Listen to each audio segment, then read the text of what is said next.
आज हम जिस विषय पर बात करेंगे वो है क्रोध। क्रोध वो भावना है जो हमारे सारे जीवन को घेर कर रहता है। क्रोध को ना उम्र की मर्यादा है ना ही ज्ञान की। कब, कहां और किस कारण से क्रोध पैदा हो जाए वो कोई नहीं जानता। और जब क्रोध जन्म लेता है तो तुरंत ही विचार करने की शक्ति खो जाती है।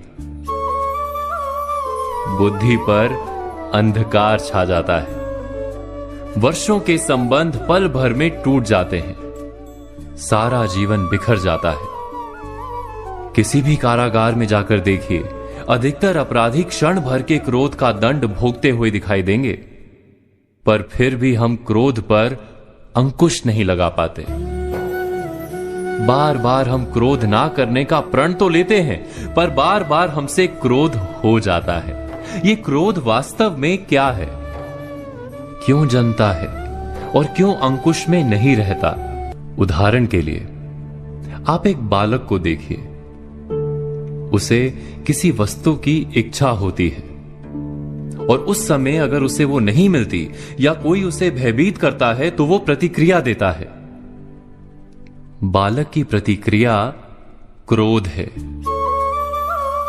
क्योंकि बालक निर्बल है, निसहाय है।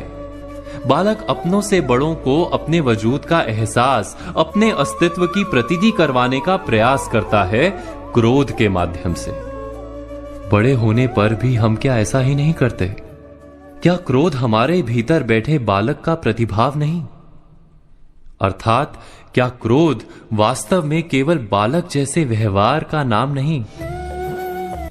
जब अहंकार को घाव होता है, जब भय लगता है, जब कोई वस्तु हमें प्राप्त नहीं होती, तब हमें क्रोध आता है, ठीक किसी बालक की भांति।